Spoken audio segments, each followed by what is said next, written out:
So guys, in today's video, what I'm going to be doing is I am going to show you how to properly feed a baby parrot. If I give them this thick of formula, these babies are going to definitely choke. I'm taking out the first little baby macaw. Here we go.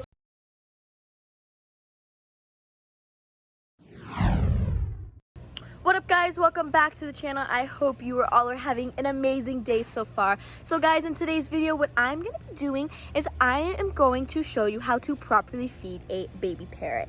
Now, all of you that are watching and that are subscribed to my channel, you all will know that I've been hand feeding these cute little tiny baby blue-throated macaws. Now guys, they are so big now. They literally have all of their feathers, guys. I am so excited to show you them, and I am so excited to announce their name today, guys. If you want to find out their name, stay tuned. I'm going to announce that later. But guys, I'm going to get into feeding them, so let's get to it. So guys, I got my supplies set up, and now I made this little basket because I just have so much things for these little macaws that it just takes up so much space. So I thought it would be a lot better to contain everything in here, guys. And I also have the food. I am feeding them KT Exact hand feeding formula, high fat, so these babies get so big and grow happy and healthy. Now guys, if you come over here, you're gonna see that these are the syringes that I feed them out of. Now, after every single feeding, I highly recommend that you put it in the sink, and what I do is I spray this little bleach bottle right here, and I literally completely douse this because you do not want anything getting on these syringes and making these babies sick. And then I just spray some Dawn soap all over it, and you have some clean syringes. So guys, once you have your syringes for these little babies all sterilized and clean for their next feeding, you are just going to rinse them out just like so. And I'm just gonna rinse this completely until the soap and the bleach are completely gone. So guys, when rinsing this out, you may all think that it is completely rinsed, but if you just let it sit for a minute and let the bubbles settle, you can see that there is still soap in here. So you're just gonna wanna rinse it really, really good for these babies so they don't get any soap in their crops.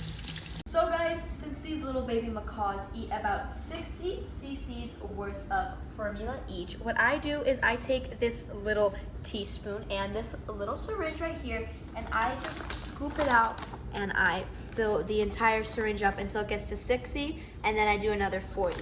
And then we are going to add the water. So guys, what I wanted to point out to you guys, I mean, some of you that have never raised birds probably have no idea what I'm talking about, and some of you that have probably, you guys probably know what I'm talking about. But guys, if you look right here, you'll see that this formula is a lot darker, and it is actually a lot richer than the formula that they were previously on. Now that is because this formula is high in fat, and it is really, really good for these babies, especially growing babies. It is very vital for their growth, and this is just the perfect formula to make these babies big and strong. So there we have it, guys. We have exactly 40.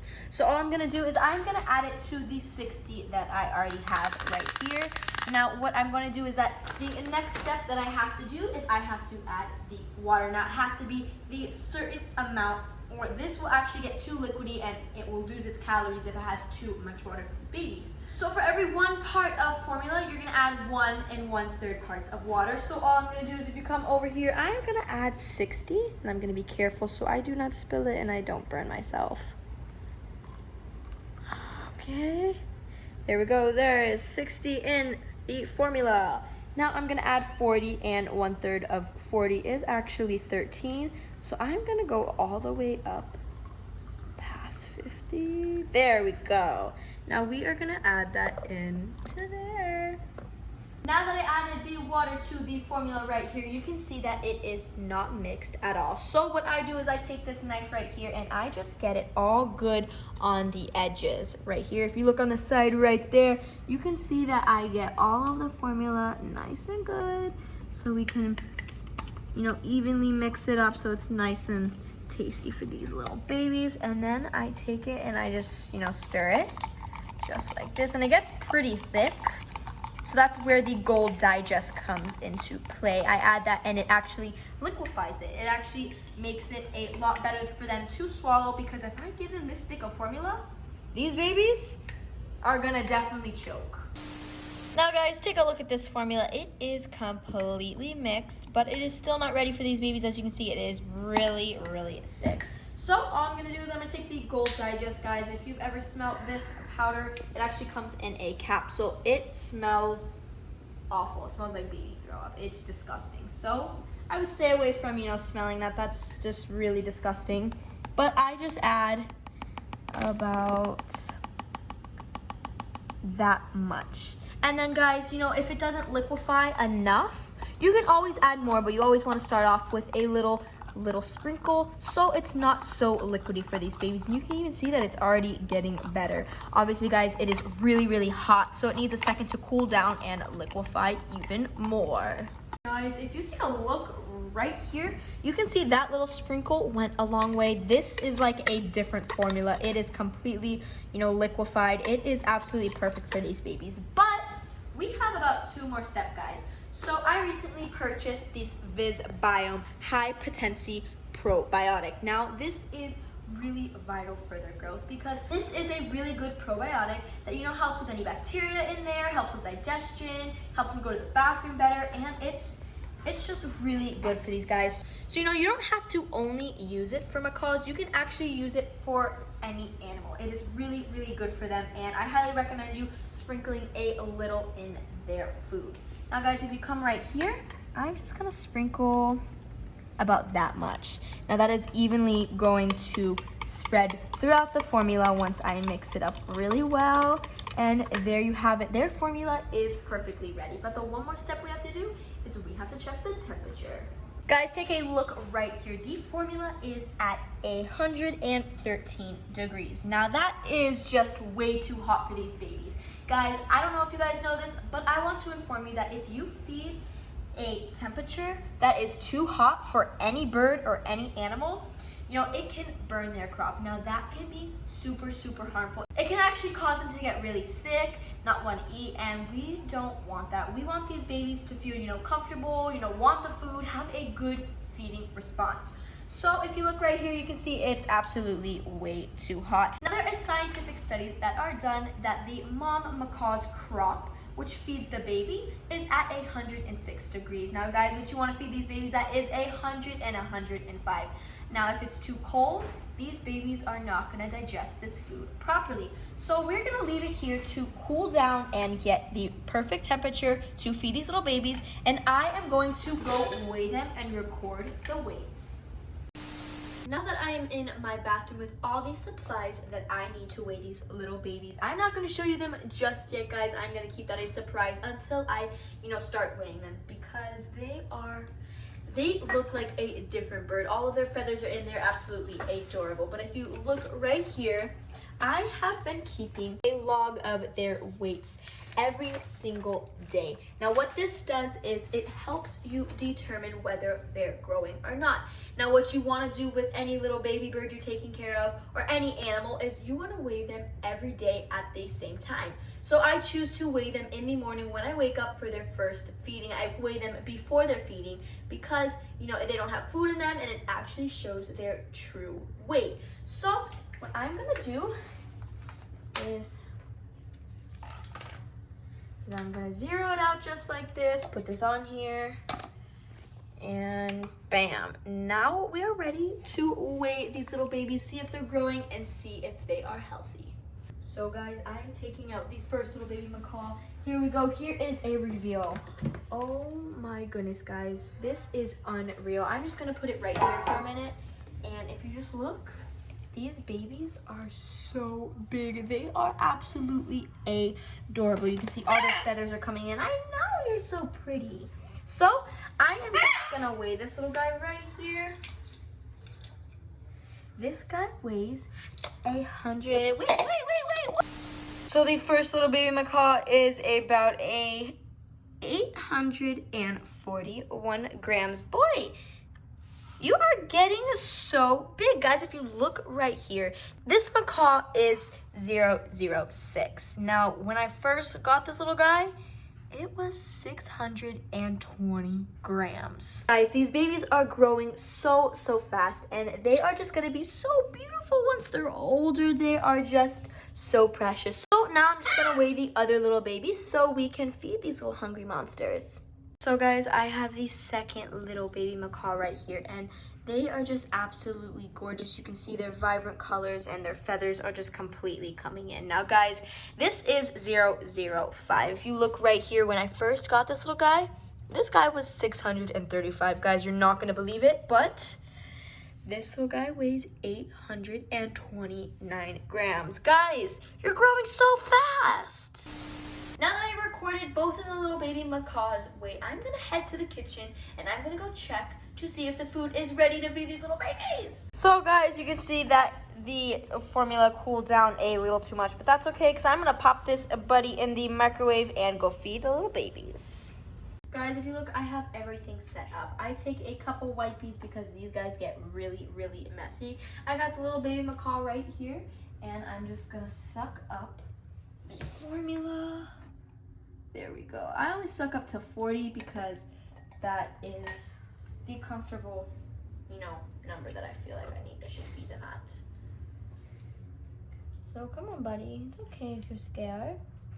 So guys, I never showed you before, but what you're gonna want to do is you're gonna take your fingers and you're almost gonna position it in an O position, just like this. Now the parents will actually hold their beak like this. They will take their beak and hold their baby's beak, and the baby will do the bobbing method. So you can hold it like this, or you can hold it where you cover their face a little bit so they feel more protected, so you guys can see that this little guy's hungry, he is bobbing. So I'm just gonna shoot some in right here. Come on, buddy, let's go eat your food. You're so big. Is that tasty? So guys, what I like to do is I shoot about 10 in at a time. If they don't want that much at a time, I give them less because I do not want to choke these babies. I don't want them to aspirate, which means they will inhale it and get it in their lungs, which can get them really sick. So I, go at their own pace. So I recommend doing that. I recommend going at their pace because you don't want these babies to potentially get really sick.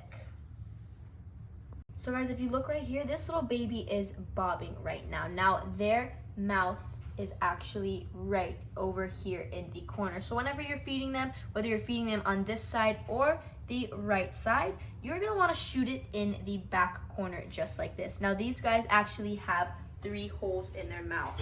Now what that means is that they have one hole that goes up to their nose, one that goes down to their lungs, and one that leads to their crop. So basically what that means is that when you are giving them food and they are not bobbing their head, all of those holes are going to be open. So when they are bobbing their head, that means they are ready to food, they are ready to take in the food, and those holes actually close. The only hole that stays open is the one that leads to their crop. So guys, the temperature has went down to 94, guys. So what will happen is that they will actually start rejecting the food. They are not going to want to eat it if it is not the high temperature. So I'm just going to go have to heat this back up. So guys, this little guy ate about 40. You can see that its crop is just so full. But guys, I always encourage them to eat 60 because, you always want a happy, healthy, growing little bird. But obviously, you never, ever want to force feed them. So if these guys don't want any more to eat, obviously, I'm not going to force feed them because that can lead to aspiration, and that is no good. Now that I got the second macaw out, you can see that this little guy is totally relaxed. Let's see his feeding response. Come on, buddy. Come on. Oh, that is a great feeding response, guys. That's what you always want at every single feeding. Now, I'm going to slowly go his pace, and when he stops bobbing his head, then I stop pushing the formula. I let this little guy swallow all the formula down, so we are not, giving too much at a time. Look at you. You're a pro. You are a pro, I know. Now that these cute little babies are done eating and their crop is completely full, I just wanted to show you guys them. That's why I brought both of them out, guys. If you just look at their color, they have a blue color all throughout the back of their head, the back of their feathers, the back of their wings. And if you look right in here, they are getting a yellow all throughout their stomach, all on their legs, and right here. That is where they get the name blue-throated macaws. Now, if you look, you can see that this blue color is on their throat. That's where they get the name, and they have that just vibrant yellow throughout, guys. Now, if you look right here, I'm gonna extend their wing. Now, if you look right here, guys, if you don't have birds, you may think this is very strange. Actually, every single bird has this. These are called little capsules. Now, if you look right here, you can see it is really dark. That is where the blood is. Now, if you look at one right here, you can see that it is about to come off. As they get older, these actually start to come off, and you can, start breaking them a little bit, but you never want to break the part where it's black, because that is where the blood is, and that can be damaging to their feathers, and we don't want that, guys. And if most of you may not know that if you actually, help them take those capsules off and, have that bonding and enrichment time with them, that creates a better bond with these guys. These guys will know you better and creates a better relationship with them. So another thing I wanted to point out to you guys is how sharp their claws are. Guys, they have grabbed me a couple times with it, and you can just see that these are extremely sharp. They grabbed me before with their claws, and it completely just went through my skin. So we're just gonna have to trim that. I'm gonna leave that up to the vet. I am not gonna do that, guys. And if you are wondering what this little ring is on their little anklet right here, well, both of them have it. This one has it on the left foot, and this one has it on the right foot. Right now, it's kind of covered in food and a little bit of, poop, but this actually helps distinguish which bird is which. They actually have a coating underneath a number to tell which bird is which, because, they look exactly the same, and, you kind of get them confused sometimes. So another thing I wanted to point out to you guys is if you look right here on the peak of their little hair on top of their head right here, you can see how it looks like a widow's peak. It actually looks like a widow's peak on this one, and it also looks like a widow's peak on the second macaw right here. Now, what that means is that these two baby macaws might be both females. Now, the female macaws have the widow's peak, and the male will actually have a straight line across. So, guys, I think we have two female babies. So, guys, this is the moment you all have been waiting for, guys. I haven't picked a name for them yet, but that's what I'm about to do right now. So, guys, I just want to give a huge shout out to Sherry Stover for picking the name Blue and Sky. They may be both girls, but I think the name Blue and Sky just fits them perfectly. It's just absolutely adorable with these guys. So anyone who else commented the name Blue and Sky, I just want to give you all a huge shout out. So guys, before I end today's video, I just want to give you all an update on the little baby bird nest on my patio. So guys, this is the little bulbul nest right here with the 3 little babies on my patio. You can see that they are sleeping right now, guys. Oh, that's actually looking at us. Hi. So I don't want to disturb the nest. I just wanted to show you guys that these babies are getting so big. Their feathers are coming in like crazy. It's literally been maybe a week and a half, and these babies have literally had a complete transformation. So guys, now that's gonna end today's video, guys. If you enjoyed today's video with the critically endangered blue-throated macaws, give this video a big thumbs up. Comment down below if you guys would hand rear, which means take care of these little baby birds. Feed them every couple hours, weigh them, do everything for these little birds. Be their parents, guys. If you want to see more animal videos, then subscribe to the first link down below.